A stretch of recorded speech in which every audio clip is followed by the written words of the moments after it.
Le Rassemblement démocratique du peuple camerounais, RDPC, célèbre son 31e anniversaire ce 24 mars 2016. Et comme d'habitude en pareille circonstance, le parti a choisi de mobiliser ses militants autour d'une thématique d'actualité qui devrait sur le terrain inspirer, guider et encadrer toutes les activités prévues. Pour ce 31e anniversaire, les militants et sympathisants du RDPC sont invités à une mobilisation totale derrière le président national, chef de l'État, chef des armées, son Excellence Paul Biya, dans la lutte pour l'accélération de la croissance et le combat contre Boko Haram. Et il s'agit là pour le RDPC de renforcer en le solidifiant davantage le bloc qu'il a édifié tout autour de son leader Paul Biya pour lui permettre de relever avec le concours de toute la nation les principaux défis auxquels le pays fait face actuellement, l'émergence et l'éradication du terrorisme, notamment celui imposé par la secte Boko Haram. S'agissant du processus d'émergence du Cameroun, le constat fait est qu'il n'évolue pas au rythme souhaité, même si l'on reste globalement sur la bonne voie. Il y a donc lieu d'accélérer la croissance économique qui permet de créer davantage de richesses et des emplois pour pouvoir quitter le statut actuel de pays à faible revenu pour passer sous peu à celui de pays à revenu intermédiaire. Accélérer la croissance signifie non seulement réaliser les prévisions de 6,5% de taux annuel en 2016, mais aussi franchir avant 2020 la barre de 10% de croissance annuelle et maintenir cette performance sur une longue durée.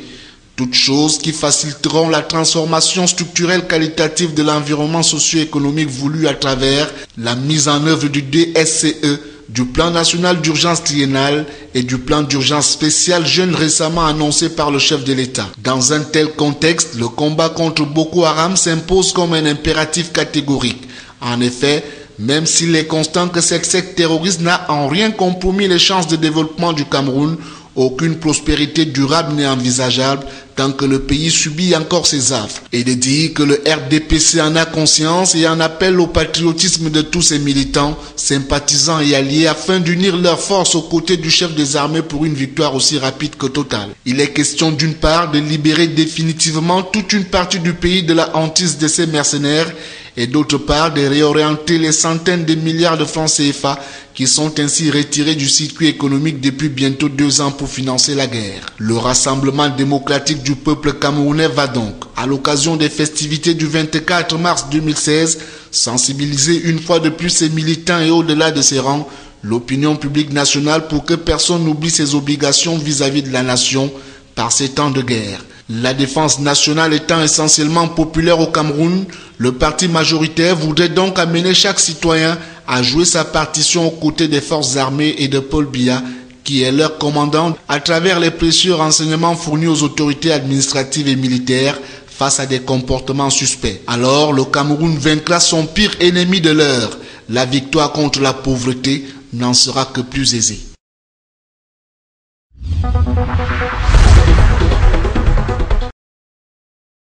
Le membre du conseil électoral ELECAM en charge de la région du littoral dans une tournée qui le conduira dans les 4 agences départementales que compte la dite région a débuté son périple ce 23 mars par le département du Vouri. Pour la circonstance, Thomas et Jacques Mbonda fera savoir aux acteurs du processus électoral qu'il supervise ces séances de travail à l'effet d'une part de faire le point sur la révision lancée depuis le 1er janvier 2016 et d'autre part de booster les opérations d'inscription sur les listes électorales dans la région dont il a la charge. Prenant la parole à son tour, Tété Île-de-Verde Claude Emmanuel, ci-devant, délégué régional d'Elections Cameroun pour le littoral, va dans un exposé succinct, assorti de statistiques, dévoiler à l'assistance le travail abattu jusqu'ici par le démembrement régional de l'ECAM. Ainsi, du 4 janvier 2016 au 21 mars de la même année, la région du littoral, tout département confondu, compte 17 368 nouveaux inscrits sur les listes électorales. S'agissant du département du Vouri qui accueille en premier le membre du conseil électoral,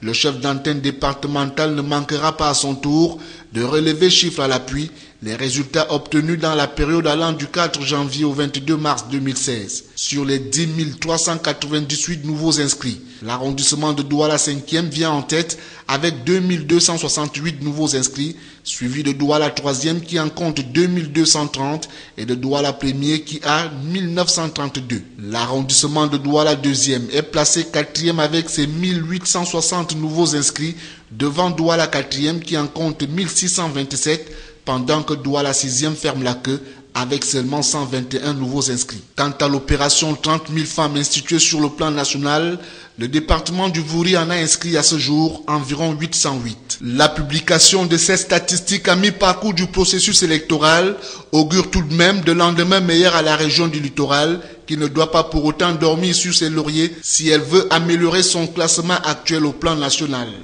Le littoral, la région du littoral est 4e. Ce n'est pas bon, pas trop bon, mais ce n'est pas mauvais, c'est très bien. Voilà ce que nous sommes venus faire sur le terrain. Donc échanger avec les autres acteurs, évaluer le travail fait ensemble et puis se projeter dans l'avenir pour améliorer notre score pendant les 5 mois qui nous restent à faire. À l'observation des chiffres communiqués, tout laisse croire que le littoral peut mieux faire, ce d'autant plus que le département du Vouri à lui seul constitue 75% du potentiel électoral de la région.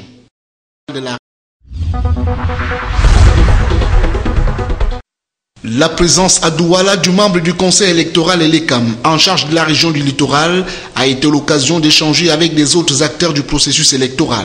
Les représentants des formations politiques, les leaders d'opinion, membres de la société civile, les réseaux des associations féminines ainsi que les exécutifs communaux du département du Vouri vont porter un regard tantôt amélioratif et parfois dépréciatif sur la révision et les opérations d'inscription sur les listes électorales. Au RDPC par exemple, l'on en appelle à la confiance qui devrait exister entre les différents compétiteurs pour des inscriptions massives. Le véritable problème en réalité, c'est que tous les acteurs qui concourent à ce processus-là installent la confiance dans l'institution, la confiance dans les électeurs, la confiance même entre les compétiteurs.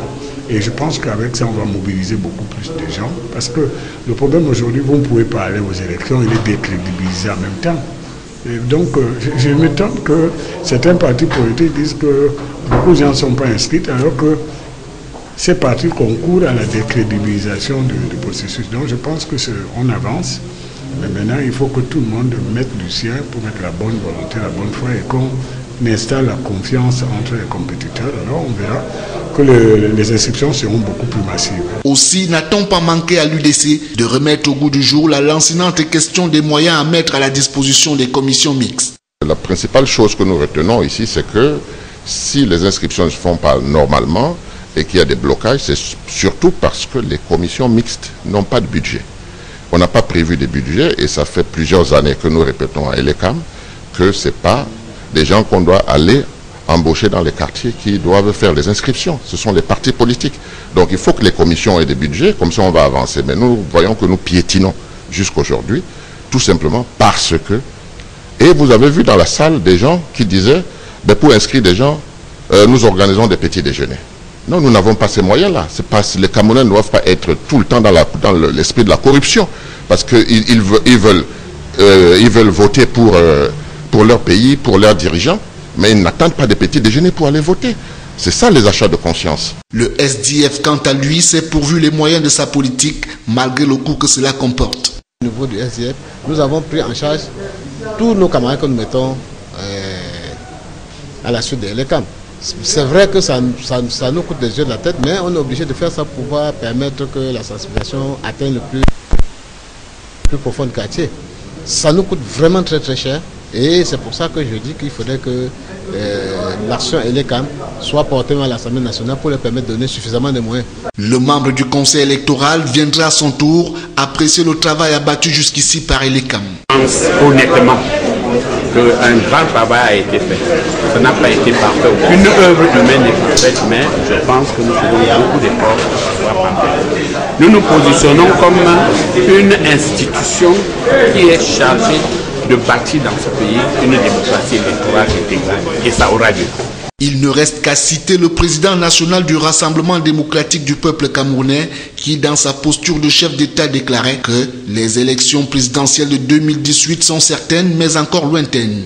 Autrement dit, c'est un futur lointain qui appelle aux inscriptions sur les listes électorales.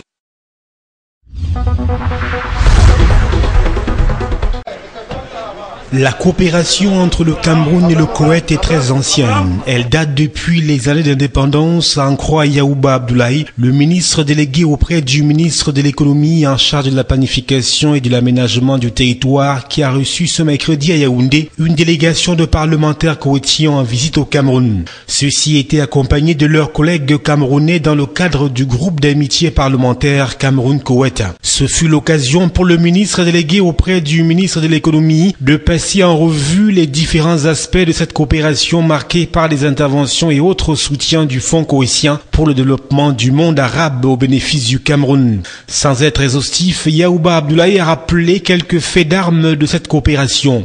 Il s'agit du projet de construction de la route Ayos-Boni, et principalement le tronçon Ayos à Bombank, long d'environ 100 km, et la route Yaoundé-Kribi, dont le tronçon Yaoundé-Pont de Lama, supporté par le Koweït.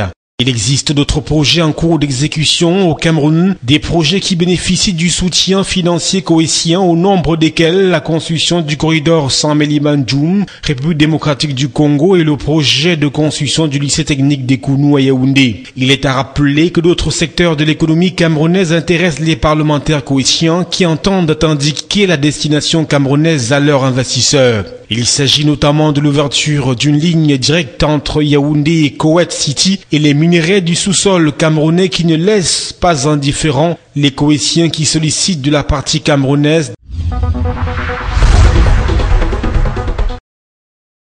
La 38e session du comité régional de coordination des négociations sur l'accord de partenariat économique avec l'Union européenne se tient à Douala du 23 au 29 mars 2016. Prennent part aux travaux les représentants des deux communautés d'intégration que sont la CEAC et la CEMAC, les représentations diplomatiques et celles de l'Union européenne. Les assises consistent en l'application des travaux de la 37e session qui se sont déroulés à Libreville le 26 février dernier. Il s'agit de la mise en œuvre d'un accord équilibré qui préserve les intérêts tant de la sous-région que de l'Union européenne, notamment sur l'accès des marchandises, les services, des questions douanières et d'investissement, des mesures d'accompagnement des APE, l'élaboration des tests juridiques. C'est aussi l'occasion pour les experts de s'approprier le nouveau mandat du comité des ministres en charge des négociations des APE en Afrique centrale. Le discours de Youbi Laga Pascal, commissaire à la CEMAC, a levé un pan de voile sur les craintes portant sur le déversement des produits européens subventionnés et de mauvaise qualité sur les marchés de l'Afrique centrale, mais aussi des pertes totales des recettes douanières au processus de démantèlement tarifaire. Nous nous évertuons de dire que lorsqu'il y aura l'ouverture du marché, il y aura non seulement la réplique en termes d'exportation des produits de l'Afrique centrale vers l'Europe, mais également il y aura des mesures pour compenser les pertes de recettes que nos États pourront subir à l'occasion de l'ouverture de ce marché. Jean Tchofo, secrétaire général du MINEPAT et représentant du ministre en charge de l'économie, de la planification et de l'aménagement du territoire au Cameroun, a exprimé tout son vœu de voir des résultats susceptibles d'être discutés par le partenaire européen en réponse aux atteintes de toutes les parties pour la reprise des négociations basées tant sur les conclusions de septembre 2011 à Bangui que sur des avancées partagées depuis lors.